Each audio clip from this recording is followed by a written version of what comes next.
Hey, I'm Weekend Gabe, and you're checking out Weekend at Gabe's, and thanks for checking out this latest episode. While you're here, also follow us on these social medias at Weekend Gabe, at Weekend at Gabe's, and also at The Real Sam Crane. Thanks for checking us out. We got a big show lined up. Our guest coming up in just a few seconds. Ausar is going to be joining us. But first, Sam, let's get our drinks. Oh, is it? No, we can't start the interview yet. Okay, you're right. Hold on. Let's get into place. Let's get into place, Weekend Gabe. And I hope Ausar is watching right now. 3, 2, 1. Oh yeah, baby. It's time to start it up. Ladies and gentlemen, without further ado, Chicago's finest. Ausar joins us in studio here on Weekend at Gabe's. How are you doing, sir? Hey man, I'm great. What a beautiful introduction. That definitely goes down in the Hall of Fame of introductions. Oh, so much. We got our Sprite promotion in the back for the Sprite ambassador. Yeah, Gabe had a whole can, like a whole box of Sprite, so he's like, let me just put them everywhere.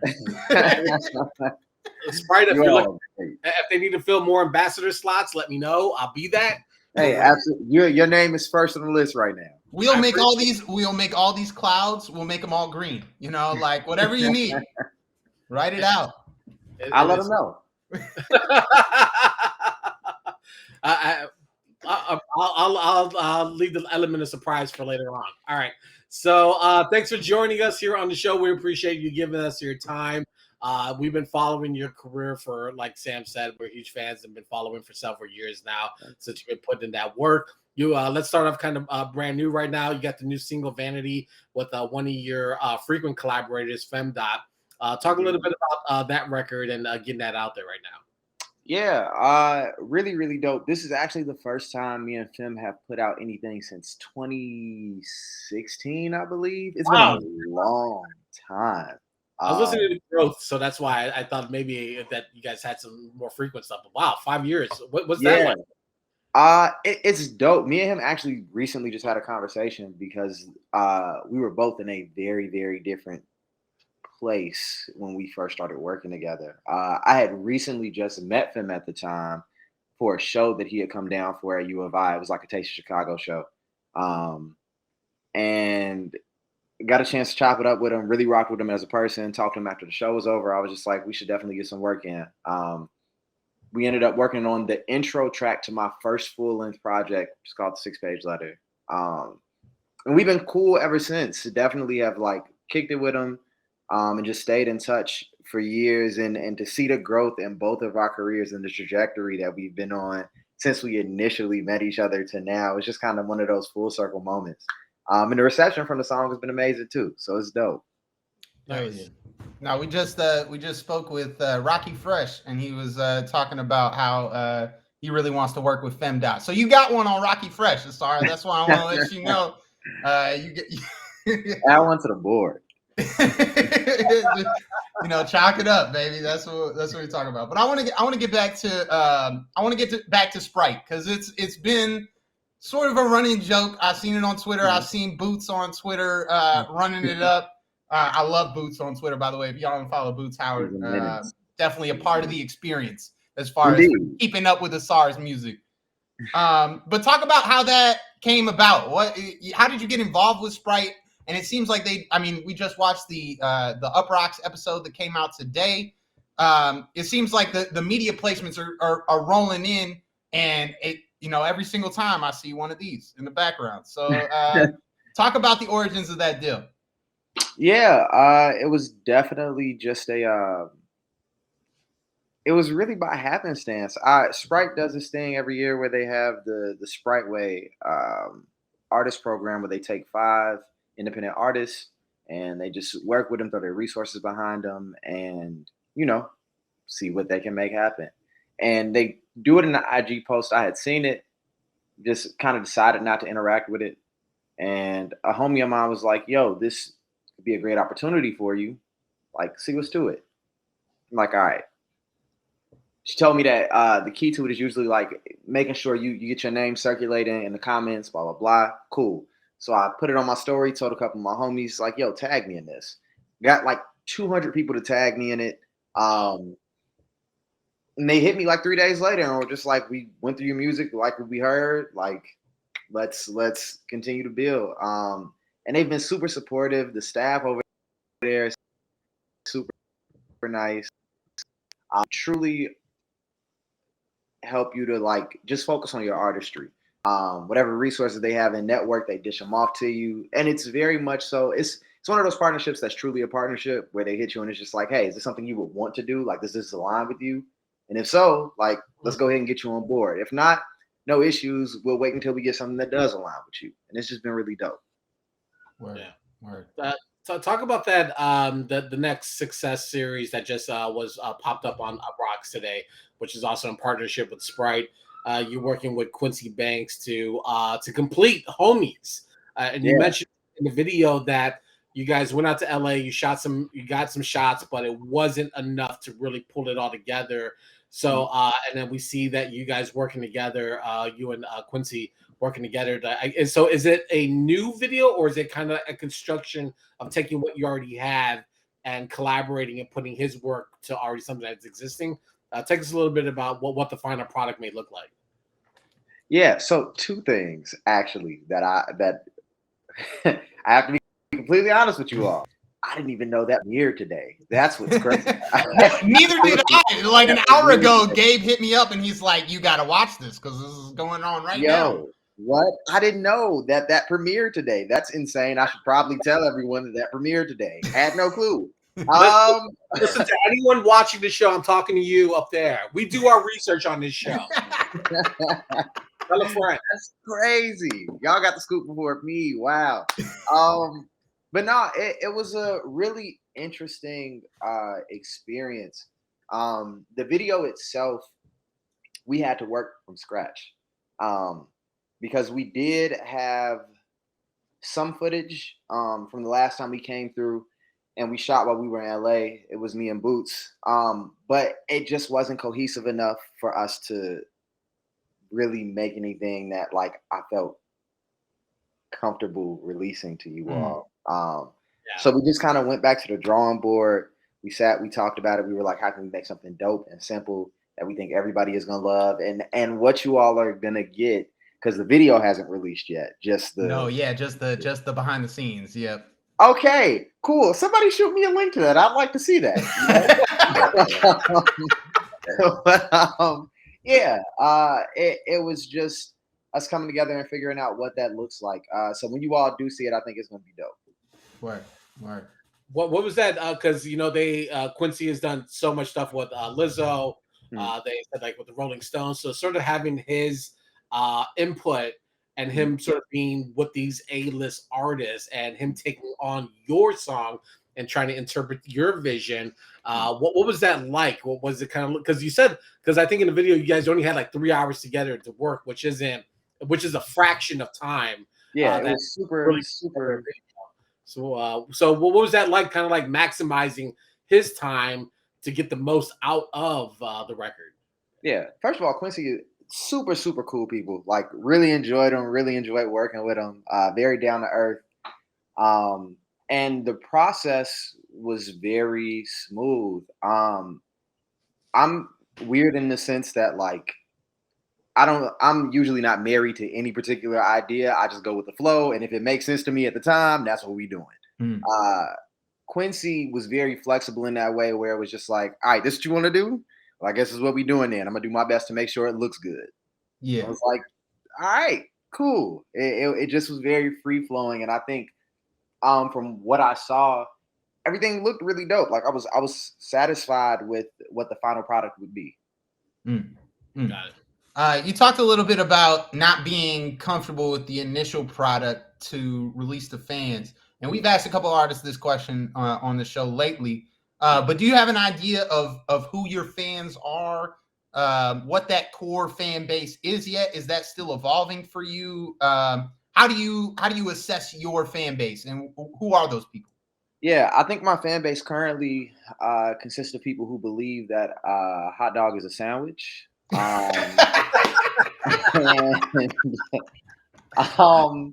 Other than that, we're still accepting any other bandwagoners, but as of right now, that's the best way I can define it. Word, word. And you talked about working with Boots. I've already expressed my love for his tweets and his fake magazine covers. How did y'all get involved, and why? I mean, why Boots, man? You guys seem very different, but you gel together. I mean, the real question is why not Boots, to be honest. Boots, the way we even originally met was I went to the University of Illinois out in Urbana-Champaign. And Boots just happened to come to a show of mine. He really enjoyed me. It was just like, yo, I want to continue to work with you. And he had also used some of my music in a reel of his for one of his video reels for the year. He was just like, yo, we've met before, blah, blah, blah. I'd really like to shoot a video for you as compensation. And so we started shooting a video for this song called Keep On Pushing. It was never finished because everything that could go wrong did go wrong. But we just stayed in contact. And me and Boots actually didn't shoot a video for real until 2019. Like me and Boots, we just stayed in contact. And I love for Boots. And I think the way Boots describes it in terms of how we interact, at least in the social media setting, is you think I'm too nice. And because I'm too nice, there needs to be a villain to my origin story. So Boots is the villain in my origin story. Man, that's if you were casting roles in your origin story just because he's in the chat, where would you cast Ro? Is he villain? Is he brother? Is he shaman? Where is Ro? Let me think. Because Ro is like, I would not be doing this without Ro. Ro was there literally from the beginning in terms of me actually taking music seriously. My first project I ever had actually was a project full of when I had him. Where actually my homie Josie is the way I met Ro. And for anybody who may not know who's tuning in, I'm a part of a music collective called AIM, which consists of me, Ro Marsalis, Josie Green, and Shy Atkins. And Josie was the first person to take me under his wing when he met me at U of I, and I made music with him. I would hear these beats that he had, and I'm like, bro, who made these? It's like, oh, my homie Ro, you all actually remind me of each other. Like, I need to put you in tune. He was like, and if you like these, I'm not using these, you use them. Mm. And so I put together a whole tape. Ro had heard none of it. Josie just sent it to him when he was done and was just like, yo, this is a cat that I've been working with. Like, I think he's dope. I think you'll like him.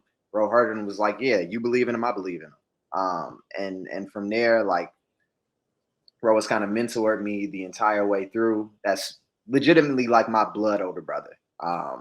So I don't really know where I would cast him. I got to think of a scenario where he fits in a hero origin story. Mm. Since it's Wu-Tang Day, would you consider him like the abbot? You know, sort of, the person who kind of has wisdom and insight. Yeah, absolutely. I know if I can't talk to nobody else, I can talk to Ro about whatever it is. So yeah, absolutely.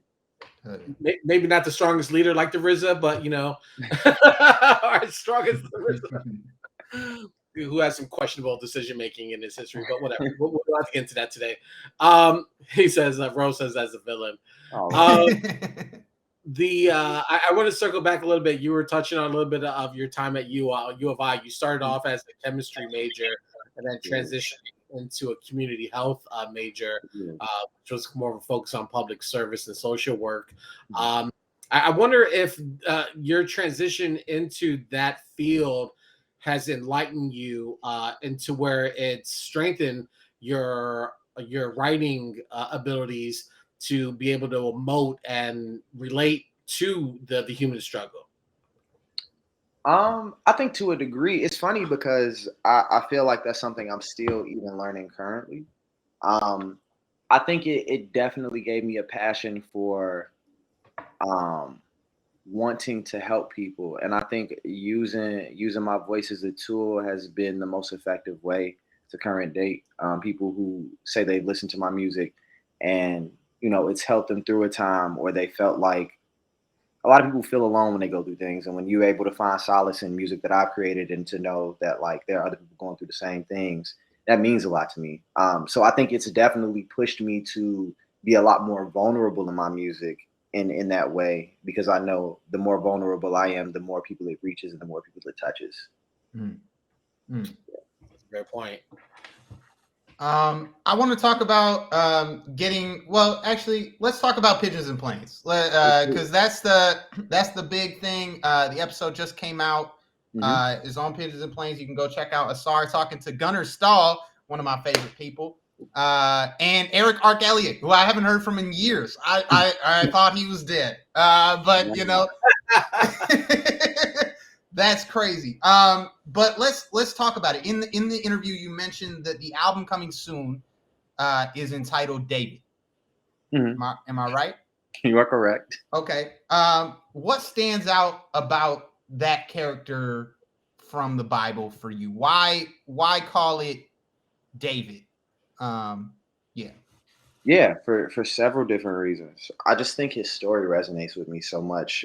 He's kind of the perfect example of I don't know, the beauty and imperfection. I feel like David wasn't perfect by any means, but he always strived to be better.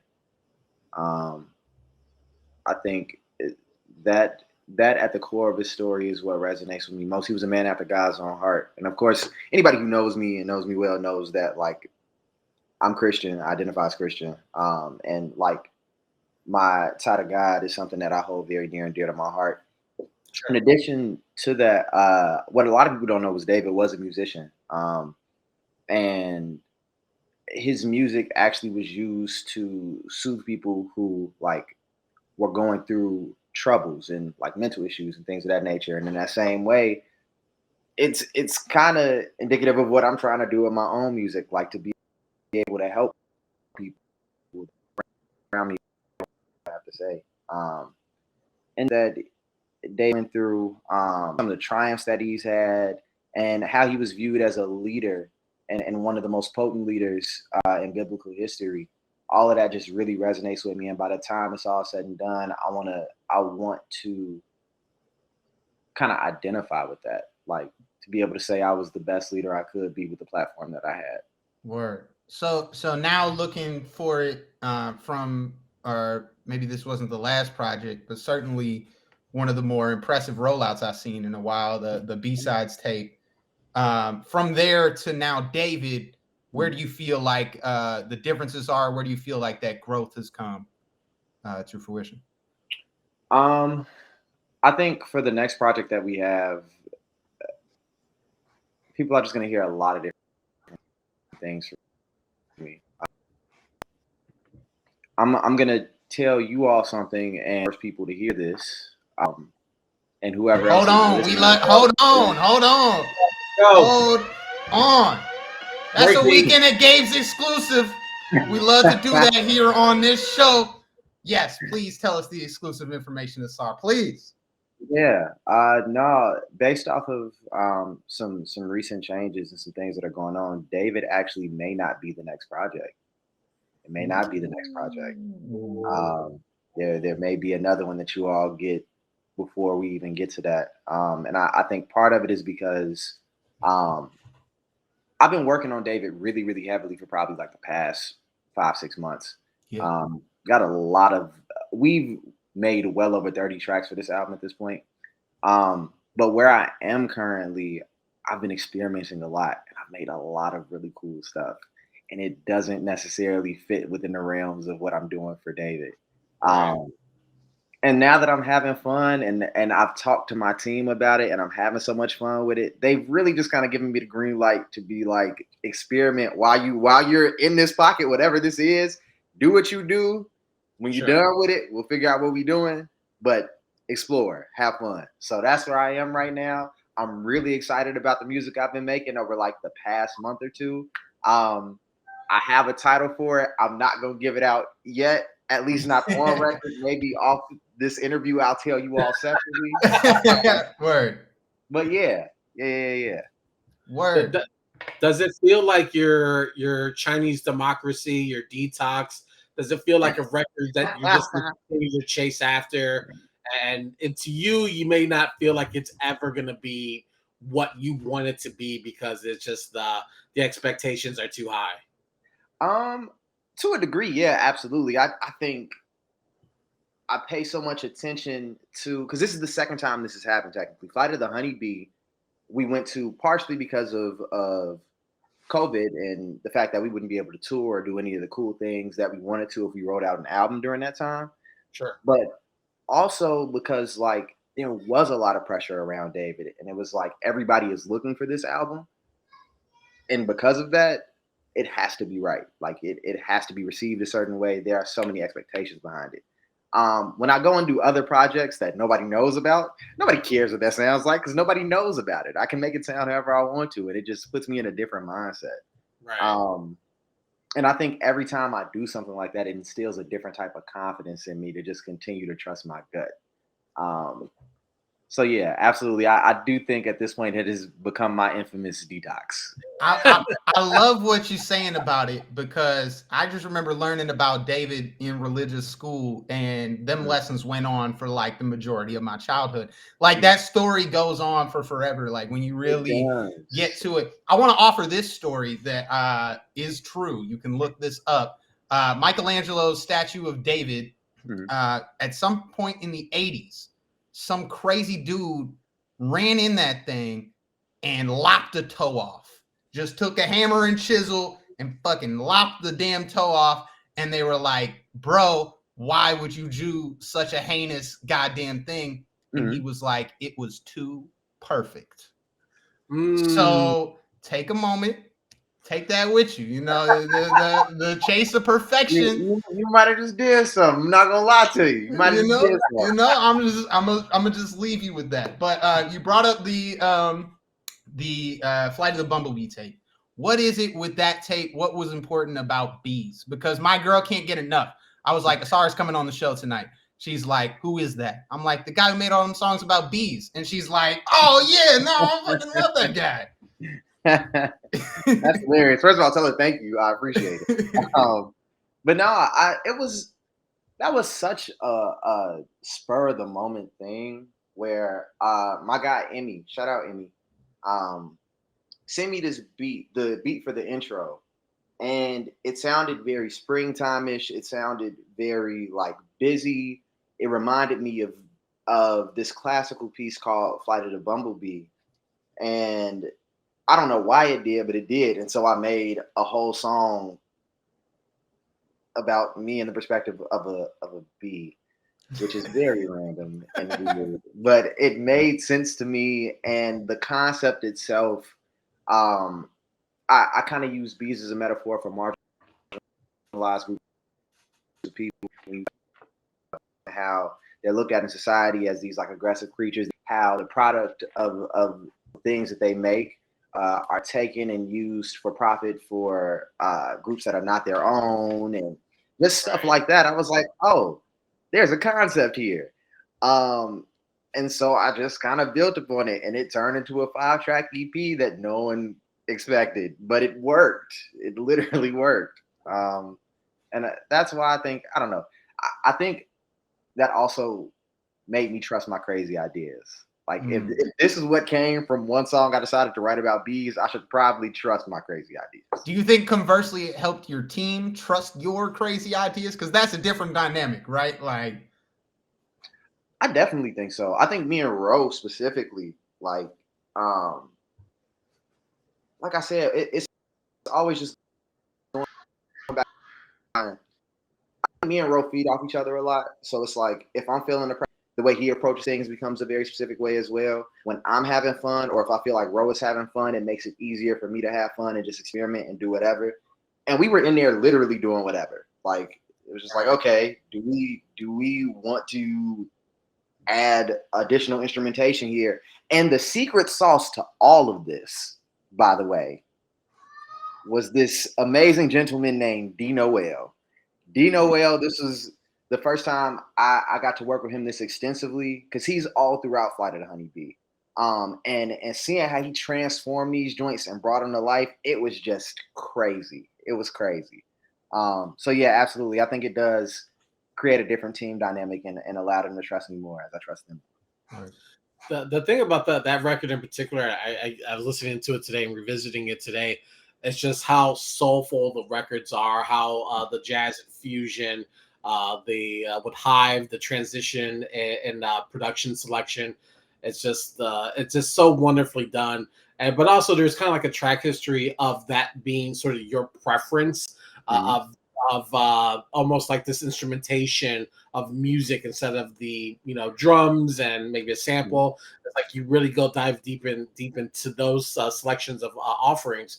What is it about that type of sound that draws you in? Like, did you listen to jazz? Did you listen where you grew up in like a soulful house that grew up? Because you mentioned like being in a Christian household, and we've had other artists on here who said that they had to sneak out to listen to hip hop and other genres. So take me into like what sort of gravitates you towards that. Is it your childhood experience, or just you're just unique adaptation to it? Yeah, I think it definitely stems from my childhood and my inclination to stuff like gospel music. And with that being the case, it's like I gravitate to music I can feel. Like if it makes me feel something, then immediately we in. And a lot of times that comes with gospel, it comes with soul, it comes with jazz, it comes with blues, like just stuff that it invokes emotion. And that's really how I choose my beats. For some reason, that has turned into everybody just thinking I love boom bap. And people just love to send me boom bap beats all the time. For anybody who's watching, who's a producer, please stop sending me boom bap beats. I don't need them. but yeah, it's just anything that makes me feel something. Yeah. I saw in some other interviews how you take inspiration from gospel, neo soul, and I ran into you at Senpai Fest, where you were performing alongside LaSalle Grandeur, who's a good friend of mine. And separate to the concert, I was having a discussion with Monica Rose, another artist, and she was talking about this bubbling genre of hyperpop. And I was curious. This is not necessarily a great interview question, but I was curious if you've ever heard of hyperpop.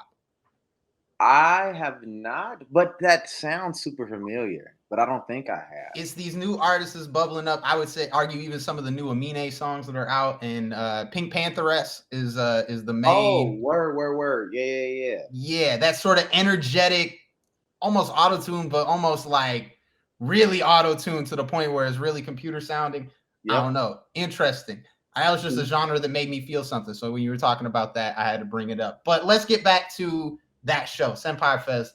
What does it feel like to get back on stage? Because we were talking about the B-Sides album rolling it out in the pandemic, but now to get back out and moving, it's hard to pin you down, man. I was trying to get this interview for a month and a half, man. It's hard to pin you down. You sticking to moving. I appreciate you being so resilient and so patient with me, because I'm really glad we were able to make this happen. But you absolutely right. Things have been moving like a lot, and I don't want to say it's been cold and hot, because there was a gradual transition. But it's just really cool. And it's even cooler because I was in a very different space pre-COVID than I am post-COVID. And so the level of what's the word I'm looking for? Just the level of intensity of things now is so much different than what I'm used to. And it's taken some adjustment, but I love every minute of it. I'm loving being on stages again. Definitely looking to become a better way of influence, like this new trajectory that I've kind of been going on in terms of my music. I want to have more fun stuff to perform, because it's cool to get up there and rap for people. But you can only rap for 5 minutes straight for so many times until it's like, I kind of want to not rap for 5 minutes straight. Facts. And I've been noticing you're working with more musicality. I've seen you in rehearsals. That That's new. That's not, rappers don't rehearse necessarily, right? Like, I mean, it's a memorization of the lyrics and then it's go time. But to see you taking the time to really rehearse the music, what's that been like? And what's been gathering your team as far as, band members? And I'm sure that changes city to city. Actually, with my core band, and that's it. But I think what has changed recently is I've rehearsed with the band for a lot of my career up until this point. I think what I haven't done is rehearse with my DJ. My DJ's name is DJ Lena Bands, and so me and Lena now are carving time into our schedules to just get together and see what our dynamic looks like. Because I think there are even some cool things to deliver between the two of us that I can't really invoke with the band. Like it's a completely different dynamic. And I also think it makes me a stronger performer overall. What me and Lena looks like moving forward. Because I already know the band. When you have a band like them, it's like it's really hard for this just not to be amazing, even if I just sit here and do nothing. It's gonna be really cool. I wanted to circle back to something you said about like you sort of being like a different person pre and post. Well, I don't know if we're post pandemic yet, but being that we're 2 years into it. And you and I don't want to get too much because I know you've spoken extensively about being on the Rhythm and Flow show, but like you sort of going through that competitive stage and outlet to heighten yourself and your music, and then to where you are now, where you're performing on stage with the band. I'm not saying that you necessarily need the show, but do you feel like that gave you some sort of additional incentive to go harder because of what that outcome was on the show? I'll say this. I'm a very competitive person. I do not like to lose. I do not like feeling like I fell short in any aspects. I think initially, yes, absolutely. I think as time went on and God really got a chance to deal with me and I got counsel from the people in my camp, I quickly realized and learned that can't be my driving force. Right. I have to find it within me to just want to be better for myself. And because I want to be better and the best I can be. And that's really what it translated into. But initially, absolutely. That put a chip on my shoulder that I can't even really describe initially. And not because I think it was more so because I was disappointed because I felt unprepared. Because I was by the way. Say it again. Why is that, by the way? Why did you feel like you weren't prepared? I was the first person in general to audition for Chicago in Rhythm and Flow. And so I didn't really know what to expect. I just got up there and I was like, okay, I'm gonna rap now. Yeah.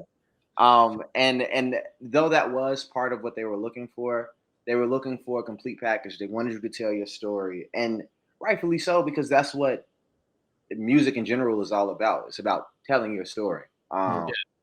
And so I picked up a lot of gems through me feeling the way I felt. As time went on, I just had to let the anger subside first, and then there were a lot of little tidbits that I picked up. Word. Is that a weird thing for you? I mean, you already talked about people incessantly sending you boom bap beats, but is it like a weird thing for like? I mean, they even did it in the Pictures and Planes interview. Like they pull up on you and they're just like, "Ausar, rap now." Yeah, that was. It didn't necessarily bother me. I was just like, when did we discuss this? Like, when I was going to rap right now.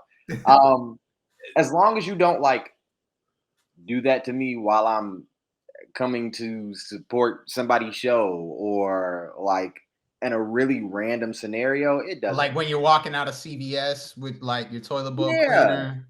Ausar, rap. Yeah, it's like, okay, I'm gonna go get in my car now. This was weird. Thanks. But no, I think I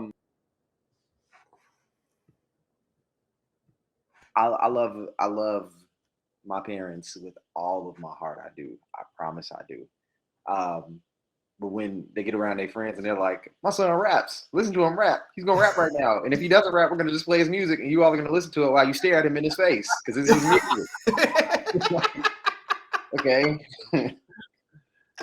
Yeah. No, but I mean, at a certain point, you got to take it as like almost a compliment, right? Like people consider you so prolific at this thing that they really feel like it's a touch of a button, it's take off. That, like that's reserved for only the kings of this rap stuff. You know what I mean? Like, I appreciate that. And yeah, I take it in stride now. I do. Where? Well, like as from a parent speaking, it's like, if you're an artist, you can be like, oh, look at my child's work on the wall or in his portfolio. But you're obviously your talent and skills through an audio medium, so it's like you can't like stare at it. And then who plays like, hey, stick around, let me play this CD of my son. They'd be like, yo, he's right here, go in. Yeah.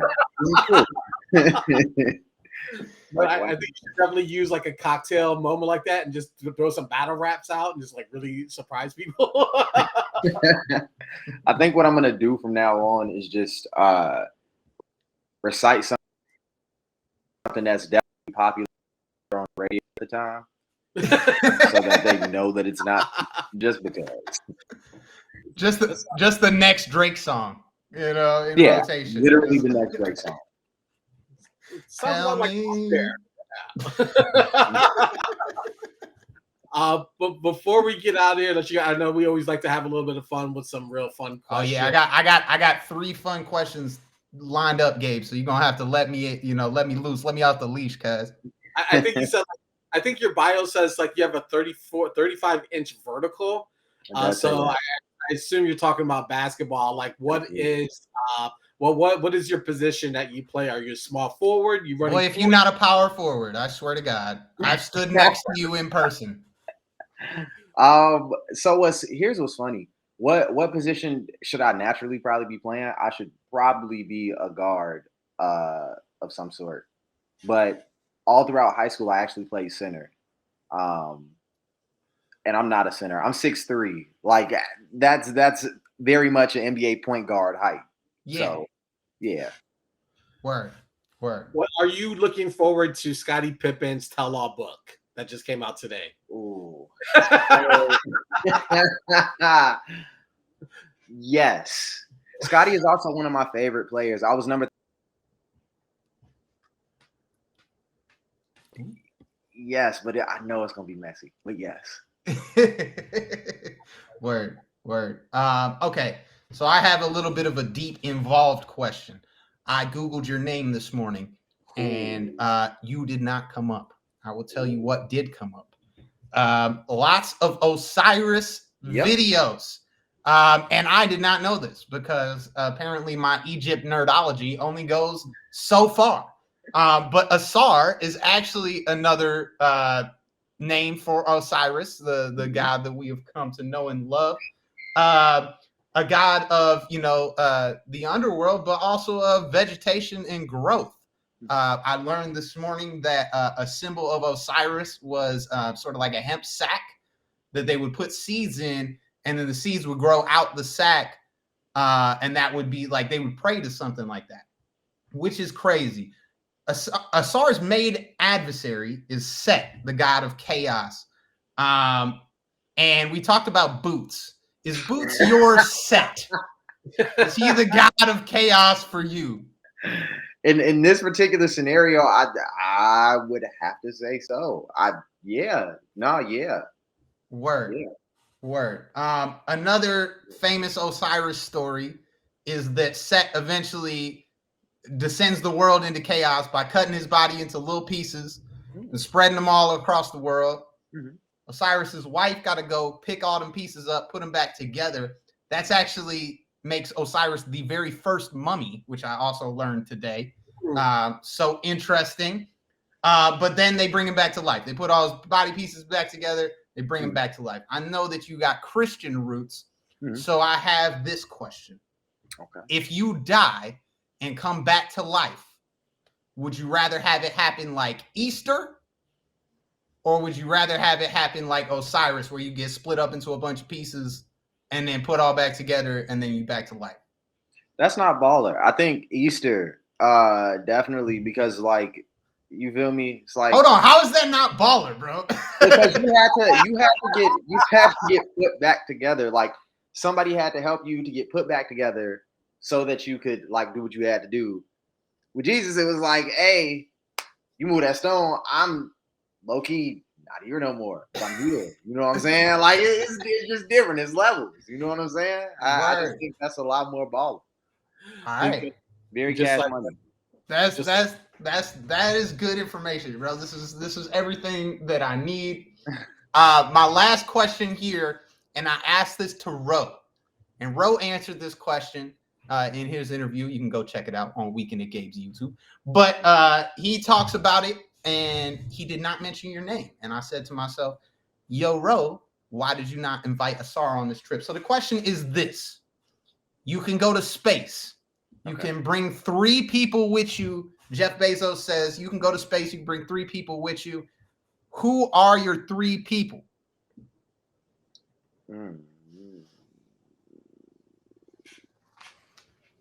So, instinctively, I have to say Ro, because literally his whole last project was entitled Spaces. So it's kind of off brand for me to not say when it's rocking. Well, that's one. I think I have to take my pops, because this is right up his alley and he's a conspiracy theorist, and I want him to be able to see things for himself. And for that last slot, Chloe Bailey, because you know how much of a flex it is to be able to say I took Chloe Bailey to space. That's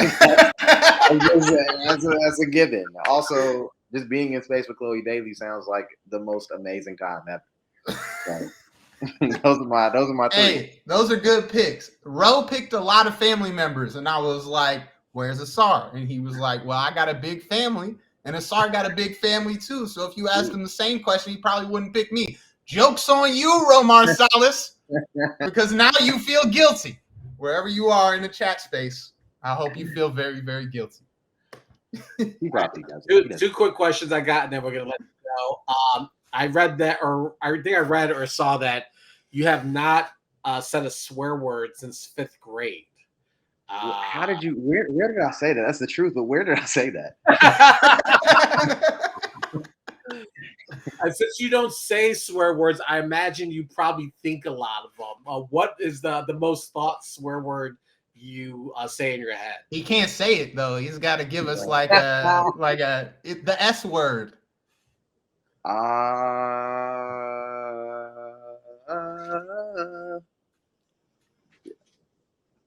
Let's go the D word. The B word? Oh. Yeah. That works. Okay. All right. And then my last question, I think is a great way to send out and go out. On the song, I think you did from the Growth album titled Untitled, there's a line that said, you're scared to be chosen. 3-4 years later, are you now fearless to be a leader? Ooh. That's an amazing question. You all are great at this. That's a bar, Gabe. Gabe. Y'all are great at this. I don't think that I am fearless in it at this point. I do think I am a lot more accepting of it, and I know what it is that I'm working towards, and I know with that comes a responsibility for me to prepare for it, and so I'm in preparation of. All right, sounds good. Thank you, Ausar, for joining us here on Weekend Gabe. Before we go, we are going to take things to levels that we've never seen on this show before. Gabe is going to take things to levels he's never seen. I'm going to sip my Sprite slowly. But before we go, thank you so much for joining. This is Sprite, so if you're watching and you need some ambassadors, I don't know how this is going to work. God forbid it doesn't get on the computer. Yes! Ladies and gentlemen, Stone Cold Weekend Gabe. The go.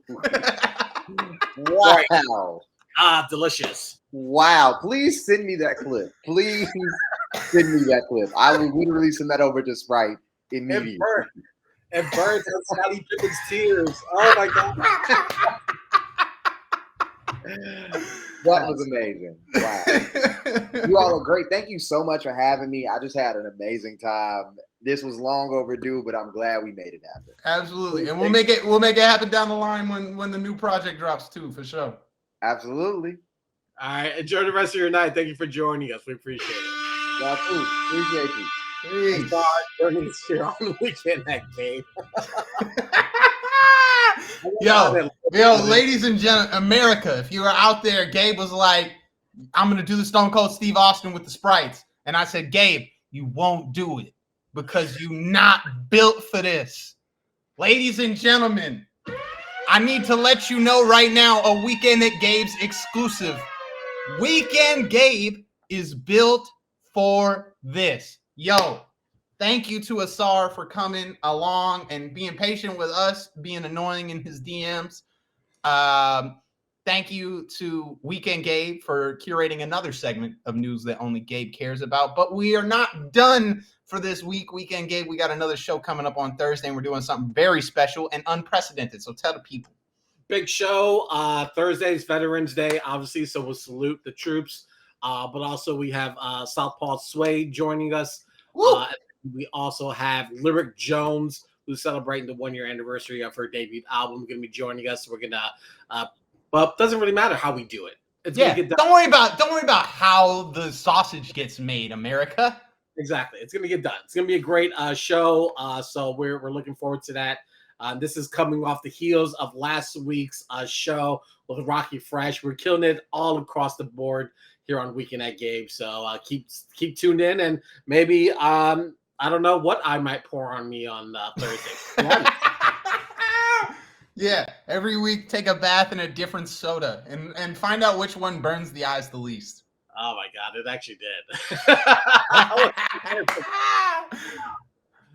But no, that was really fun, and Ausar was fantastic. So I'm really glad that we were able to do that with them. All right, we're gonna get out of here. The three. Don't forget to follow us on these socials at Weekend Gabe, at Weekend at Gabe's, and the Real Sam Crane. And also, don't forget to share, support, and show love. And with that, America, we are out.